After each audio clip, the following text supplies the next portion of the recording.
welcome back. And we are moving into our first conversation for this morning. So well timed. We're talking about the fundamentals of singing.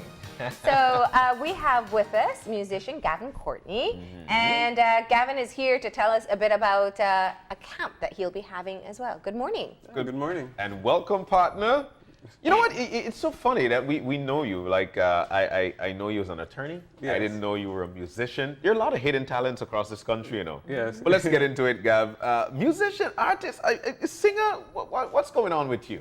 How are you? I'm good. Well, as a singer, really, before I actually studied law, this was actually what I was studying to be a professional singer. Oh, wow. I had actually studied classical music with my concentration in opera singing, which was my first degree. Which was actually kind of unexpected because I hadn't originally planned to go to university.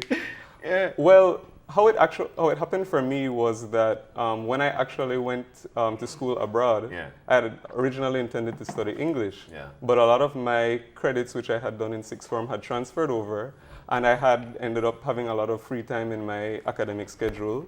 And then I had always loved music. I had always loved classical music. I took piano lessons as a child. Yeah. And I decided, well, let me try and take voice lessons just for fun, just because I liked it. Really? Yeah. And when I started that, my voice teacher gave me such great feedback. Was like, wow, you have a good voice. You should pursue this more actively. Yeah. And then it sort of opened up doors to actually trying to pursue it professionally, and that's how I got my start. It happened So abroad. you weren't singing before? No, not at all, really, except except in the shower. shower, which Yeah, of everybody course. does. Everybody does. Yeah. Yeah. Or true. the car. Yeah, So absolutely. all this happened abroad in terms of learning this, Yeah.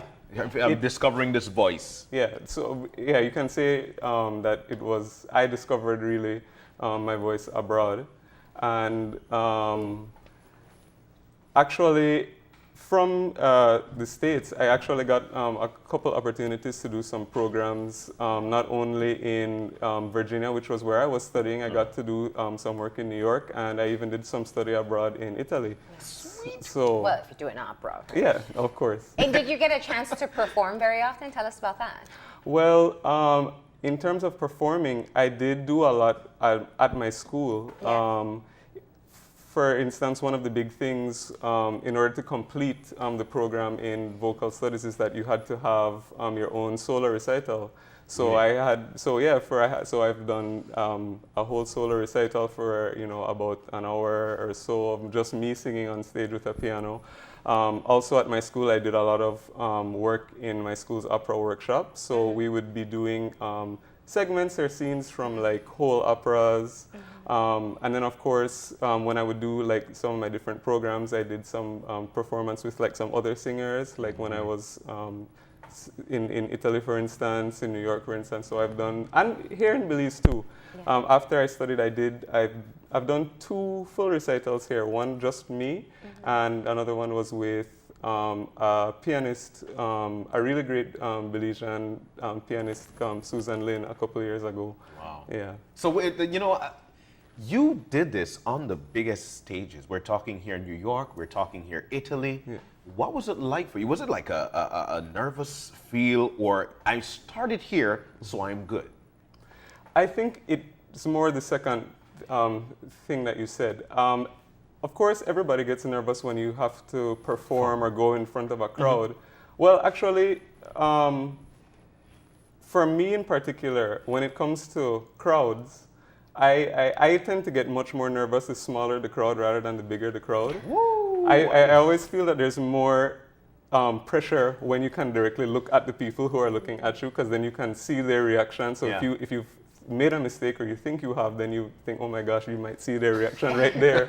Whereas if you have a big crowd, you can't see anybody's face and you almost feel alone. Yeah. That's interesting. It's very usually the reverse. Yes. So you acquired your degree in classical music with a concentration in opera. Yes. And my question is, how much of what you've learned is translatable to what we would consider everyday singing? I mean, we don't have much opera in Belize, but people are always venturing into different types of singing career, whether it's punta rock or Reggae. whatever Yeah. type of music it is? I think a lot of it is directly translatable because the basis of really the operatic technique is really based on sort of a natural kind of singing, of a natural sound. Okay. And you're really, we really try to focus on trying to project one sound naturally.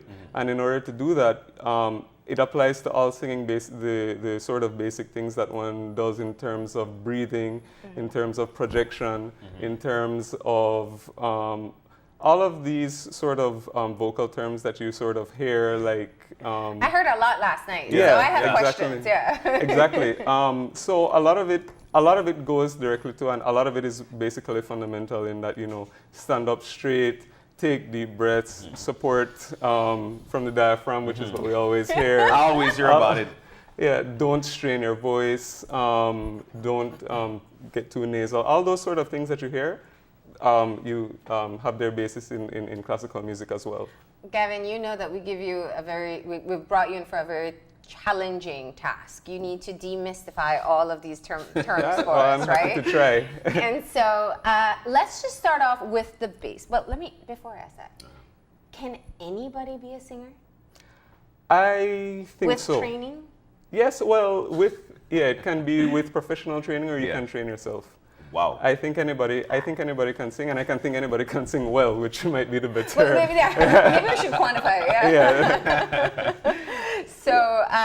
So you believe that if a person who enjoys singing, perhaps doesn't sound so great to everybody else, with the right training, can be more pleasing to the ear? Yeah, absolutely. And I think it's because, at least in my view, singing is, I would say, about 70 to 75% mental.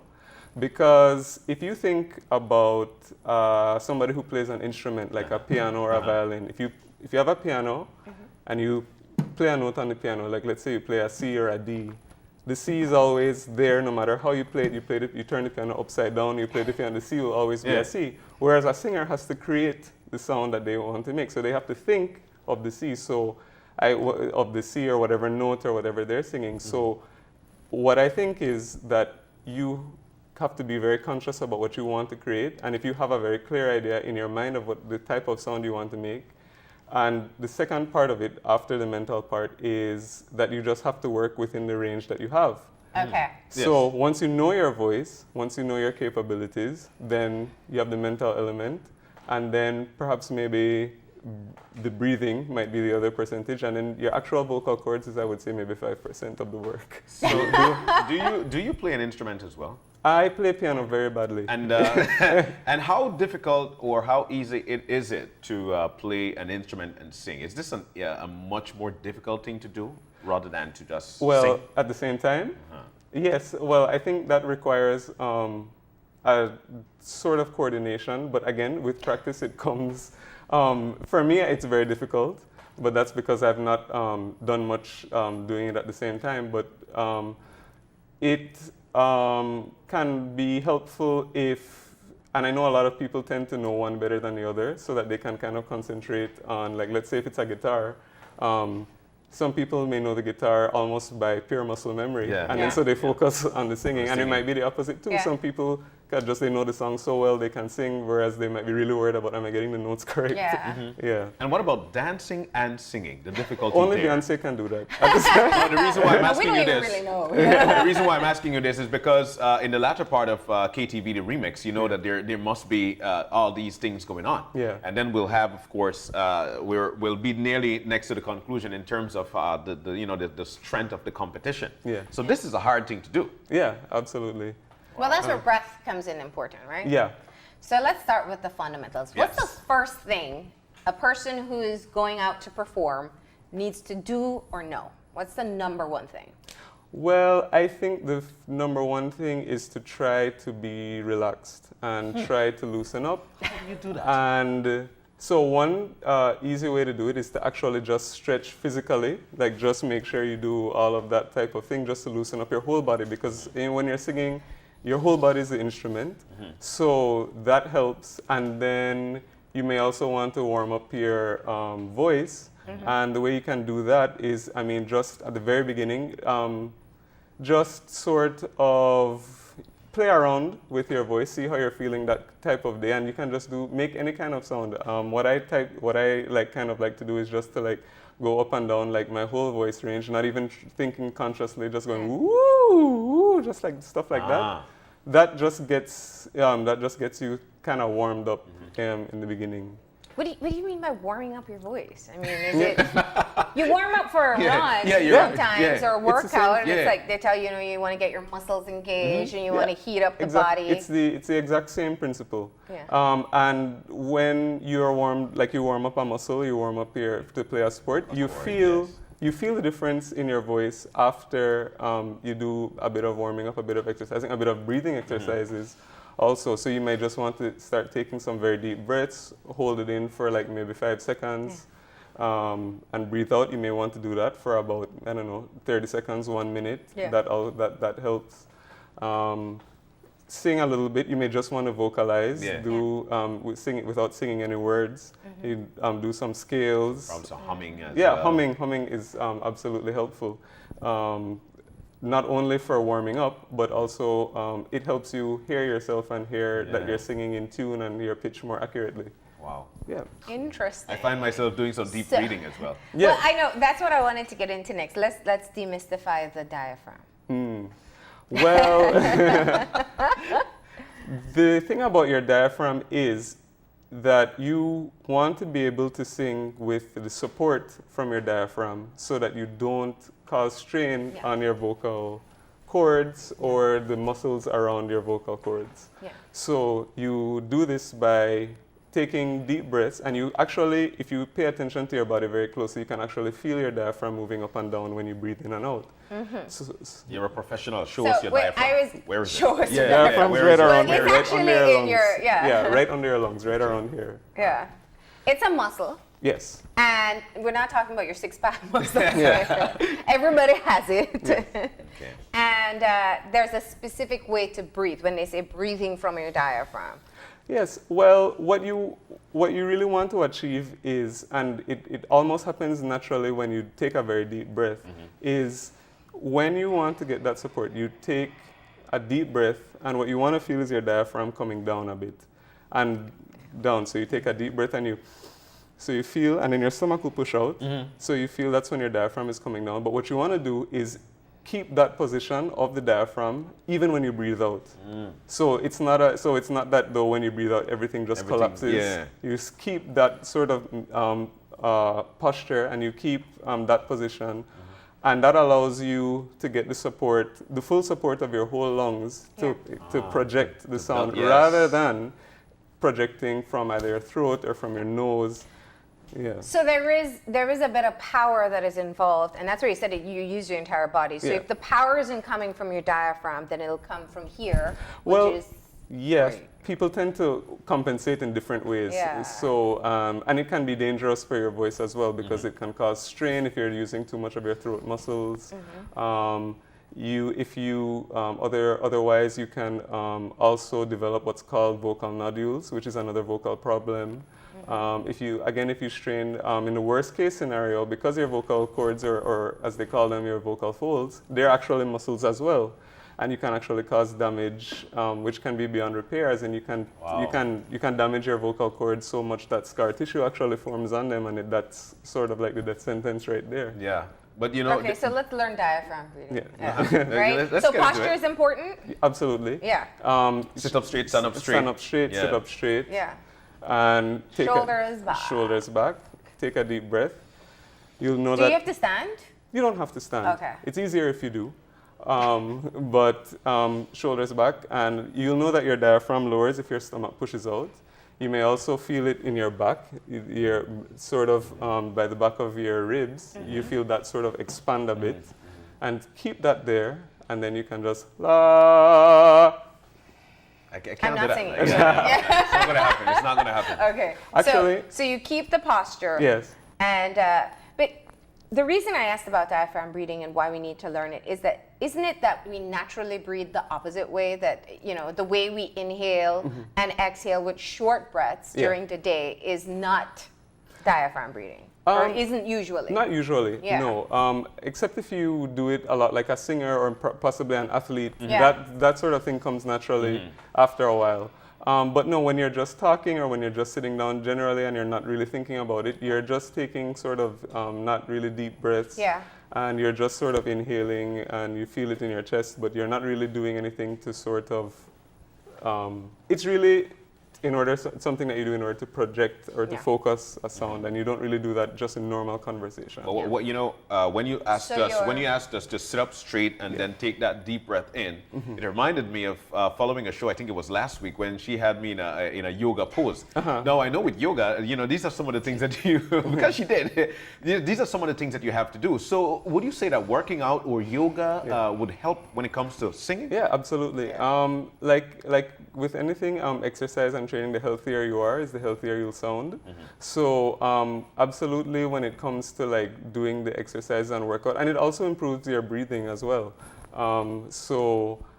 I would say that it helps me a lot. Certainly, like when I feel healthier, I know that I notice a difference in my voice and sound, and the way things work generally tends to improve the more you pay attention to your health. Yeah.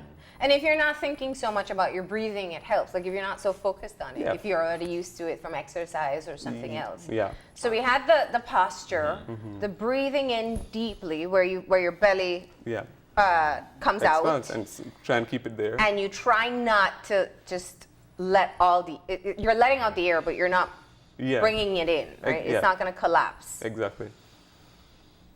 And do the la. Yeah, you do the la. No, do the la. Yeah. So, okay, we'll let's try the la. Actually, yeah. So I'm a bad singer. One easy way to before you even sing, what sounds kind of silly, but what's an interesting way to help loosen you up is and make sure that you're breathing correctly is we do sort of what you call a lip trill, which is what we do to almost like if you mimic a horse, you go. So you can actually sing and warm up on that. So you take a deep breath, and so for instance, I can like I might do a scale on it. So I might do. Lips are dry. You might.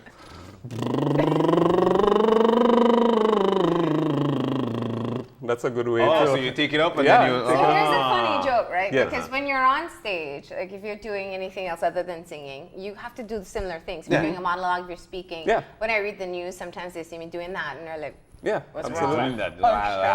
Yeah. yeah. So it helps. So let's try it again.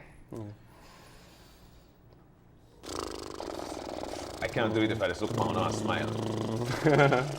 So yeah, that's it. So there we go. So then again, so now that you take that sort of same feeling, or if you were humming on that, and then you want to apply. So if you were humming, you would feel the sort of vibrations up more like in your sinus cavities. So yeah, right around here is So where you you're feel it, hitting right? there, yeah, exactly. okay. So that's where you take your deep breath and you.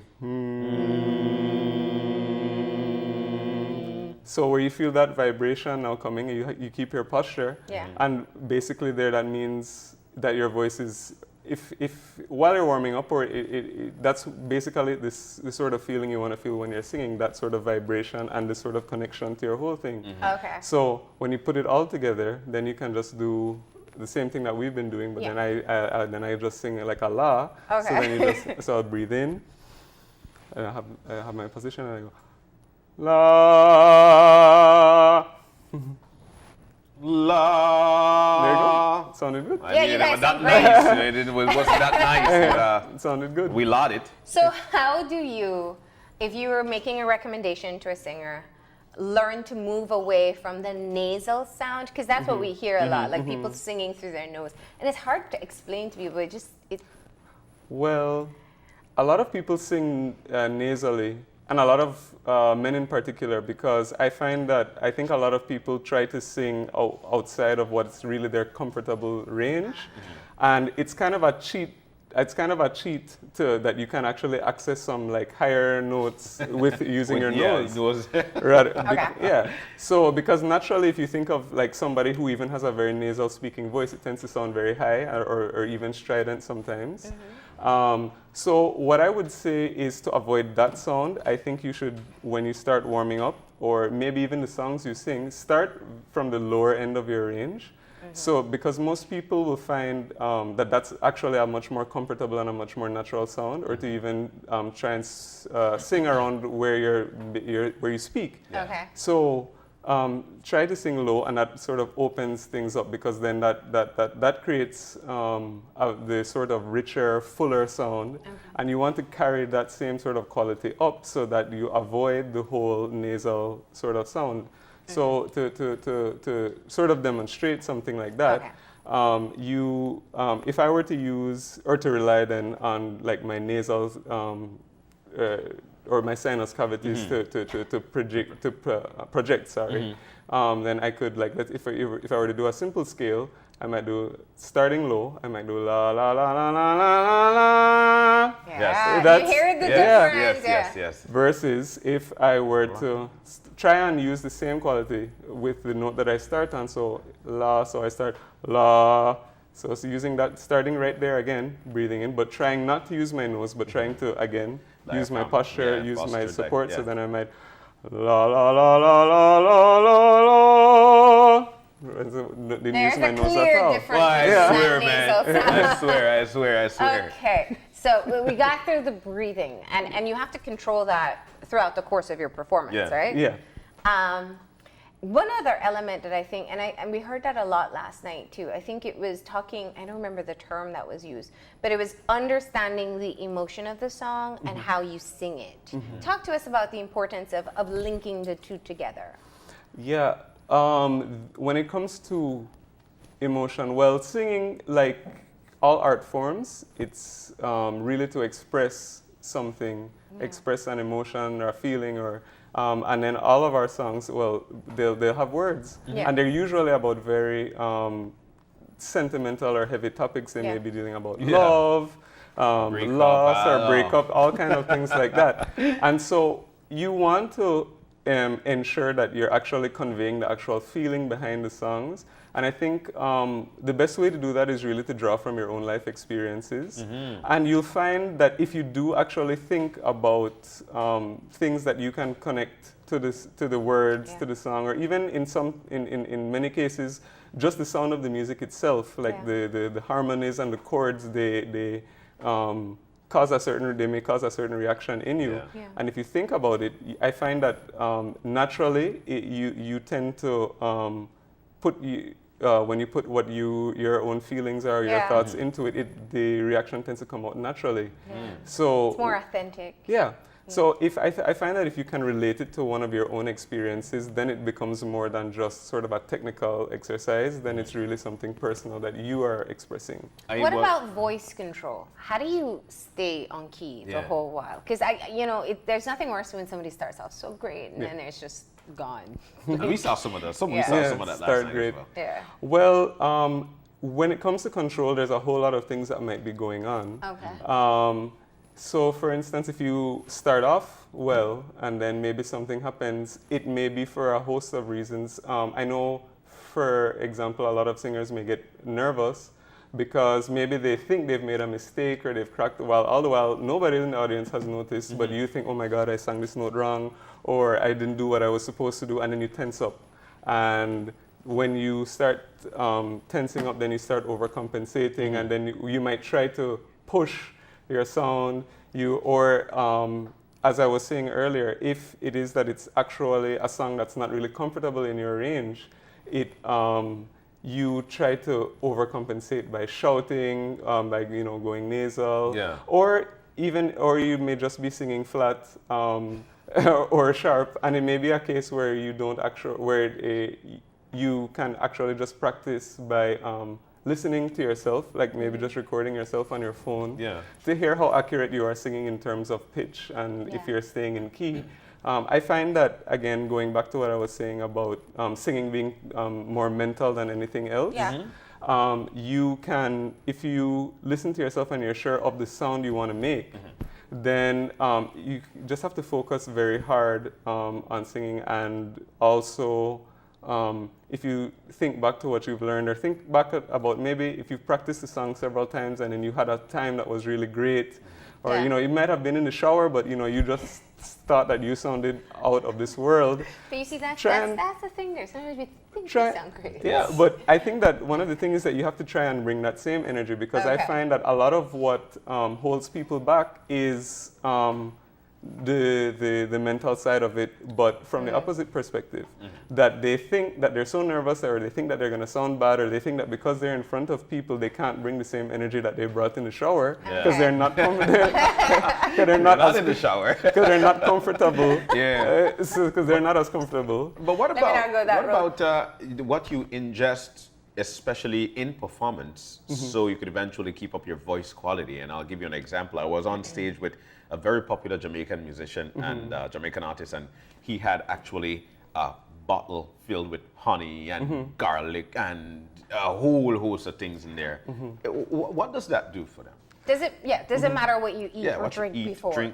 Well, to a great extent, I find that every voice is unique to the person, and every person, I find, has their own way of doing it. In a general sense, you don't want to do things that are bad for your voice, are like alcohol, mainly because alcohol tends to dehydrate you. That's the biggest karaoke driver. Yeah, I know, right? So alcohol tends to dehydrate you, and it tends to dry out your throat. And so you don't want to sing when your throat or your vocal cords are dry, because you know it creates sort of strain, or it can have a grating sound. Drinking cold things can kind of constrict your voice, as opposed to drinking warm things like tea or even warm water before a performance. Smoking is obviously very bad for your voice for the same reason. It dries out your throat. And then some people say that dairy products are not very good to eat before, because it causes like excess phlegm and mucus. So I mean, apart from that, people have all different theories. Some people say you're not supposed to do this. Some people do that. Some people say don't eat spicy food, and then you have other people who say no, I have to eat spicy food. So there is a mental issue to people too. Like if it's my comfort to have something before, then I may need to do it. So for instance, for like myself personally, I can't eat right before I sing. I try to leave at least an hour in between the window before I do it. Whereas some people say they have to eat before. Some people say they have to sing on a completely empty stomach, that they won't eat. So like maybe if they have to sing in the evening, lunch is their last meal, and they don't eat for the whole day. So everybody's different, and everybody finds out what works for them eventually. But there are some do's and don'ts. Anything that will dry your throat. Or if it's cold. If it's cold, those things tend to cause problems. But then again, as you said, alcohol being the biggest karaoke driver, some people, when they do drink, then they get over the mental part, and they have all the confidence in the world. Wow. So, you were talking before about pitch and key and tone. Can you explain those a bit more? What does it mean? How does one find the right pitch? And also your range. Like, how do you discover your range as well? Okay. Well, I'll start, I guess, with pitches then. I'm asking you to give me a semester in 2 minutes, really. Well, a pitch really literally just is basically, it refers to the frequency of the note, and it's basically, a pitch is just a note, really. So I sang the scale earlier, so all those la la la la la, it's basically, each one of those notes is a different pitch. You can use the easier one. Everyone knows do, re, mi, right? Yeah, exactly. So each one of those is a different pitch. And what you want to do is to sing right in what we call like the center of the pitch, meaning that you're not singing flat or you're not singing sharp. If you're flat, that means you're a bit lower than where you should be. You're sharp is you're a bit higher than where you should be. So the best way to learn about that is basically through listening. It could be either through listening to yourself. It could be, if you know how to play an instrument, you might want to play the actual notes on the instrument if you can read music, just so you can get it in your brain how exactly these pitches sound, and so you know what exactly is the sound that you want to produce. All right. Tone. Tone. Well, tone can mean, generally in singing, there's another, at least in classical music, tone refers to what we call in classical music as the timbre, which is really the unique quality of everybody's individual voice, or perhaps the best way to explain it is, well, like if you look at instruments, how do you know what you're hearing is a piano? Because that's the tone, or that's the timbre, as against a violin, as against a cello. Each one has their own tone or timbre, just like each person has their own one. And it links to range, which you had asked, how do you find your range? Well, the only way to really find it, is to experiment. Try and, as I say, when you're experimenting, go throughout your whole range. So try and go as low as you can, as high as you can. And then you find out where you're comfortable, because you can talk about range. You may have a big vocal range, you may have a small vocal range. And that's more or less something that's natural, or that you're born with.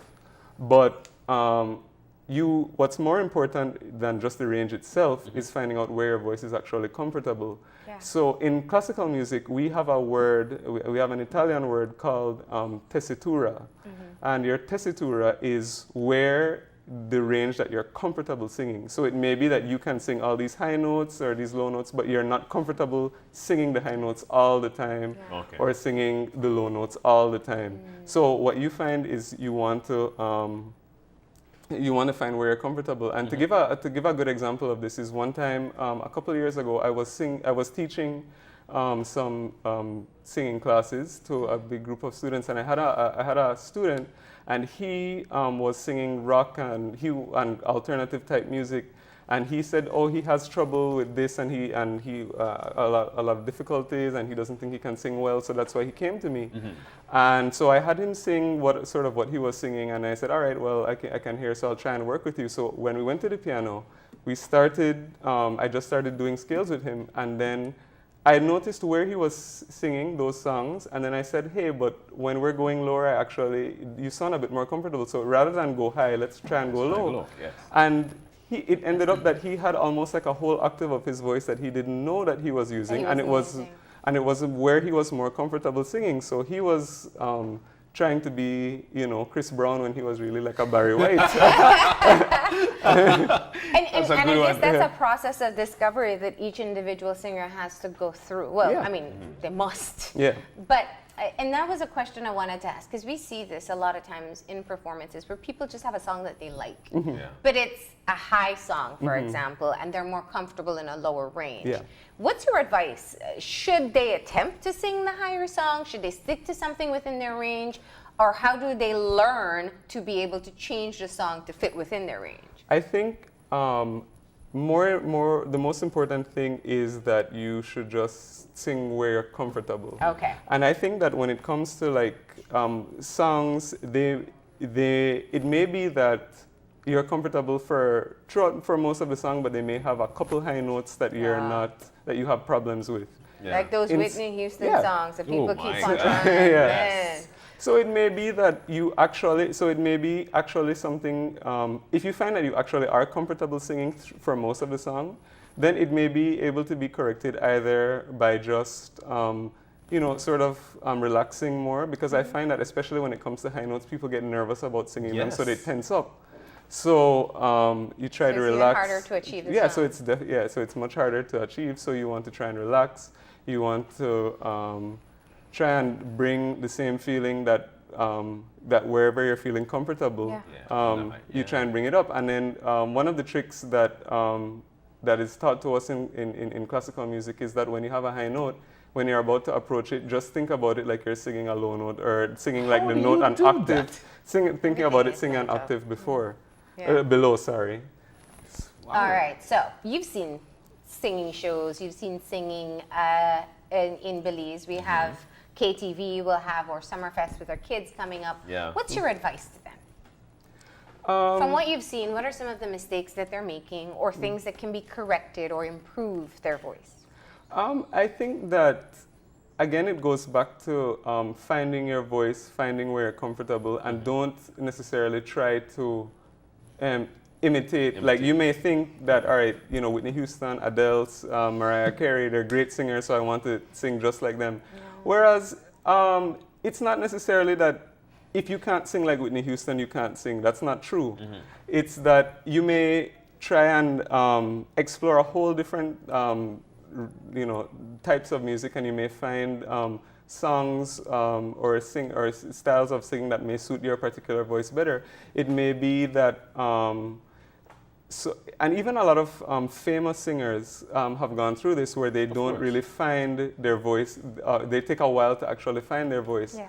Like, for instance, I believe somebody who's like as big a huge singer as Aretha Franklin in the beginning of her career tried a whole lot of different things with jazz and different types of music, and it didn't really work out. And then when she really found the soul and R&B and the gospel type of things, that then she really sort of found what it was that she was singing. So I would say that experiment, find out where you're comfortable singing, and don't be afraid to loosen up and let it go, because I find that a lot of the problems is because of the nerves. People, and not just singing in front of an audience, but people, just singing for people in general. I find that it tends to make people sort of more tense, and it influences the whole approach to the song versus, that happens with everything that you do. Let me ask a question here. So you studied music. You eventually moved into your other professional career as a lawyer. What made you decide to host summer camps on singing? Well, is it that the passion is still there? You feel like you need to utilize what you've learned?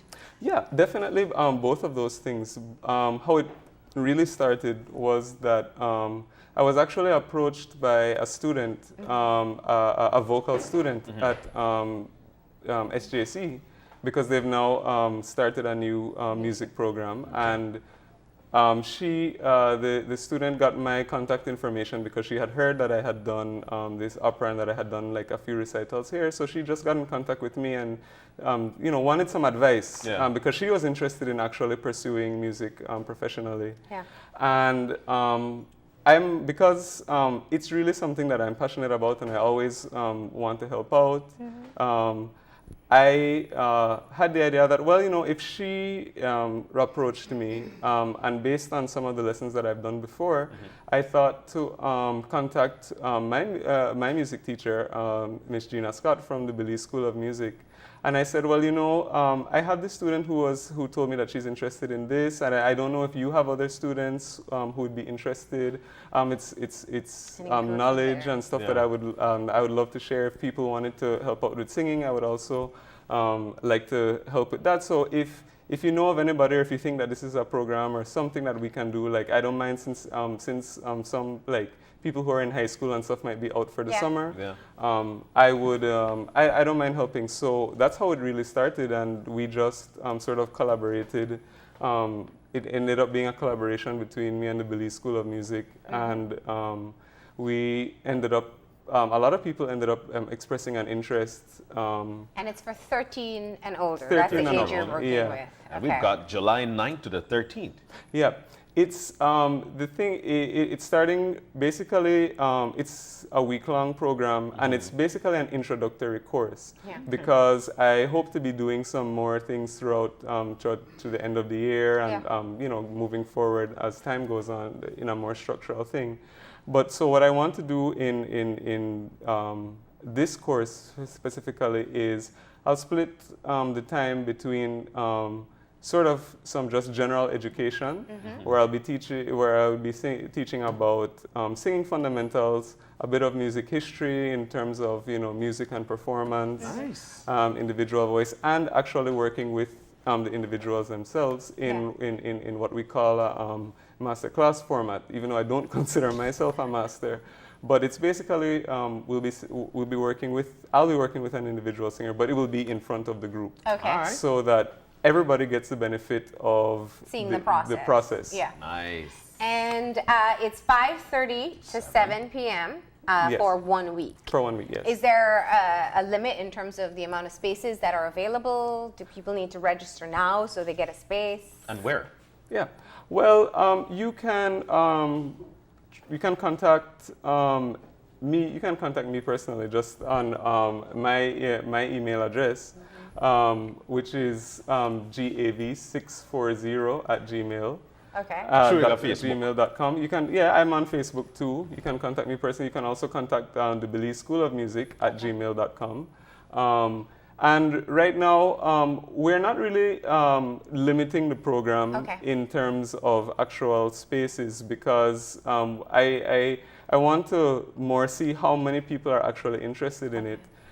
Given that this is going to be an introductory type thing, then moving forward, then maybe if I'm doing things in the future, how I can plan to like accommodate an actual size. So lovely. And the different skill level as well. So awesome. As an introductory course, I want everybody to be able to sing. So depending on how many people do end up signing up, then you will see how much the person actually sing. If it's a lot of people, then maybe some people might go only once or twice for the whole week. Okay. Wow. But I'm interested in seeing how many people are actually going to sign up. Yeah. Well, Gavin, thank you for coming in and sharing. I learned a lot Thank you so about much. singing I did too. this morning.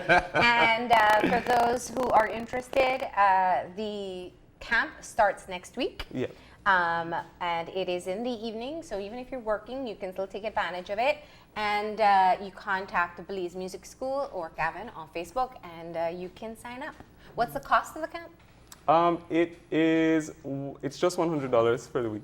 Okay, which is very reasonable, but you didn't say where. Oh, it's at, it will be held at the Belize School of Music in Buttonwood Bay. Okay. Awesome. Thank you so much.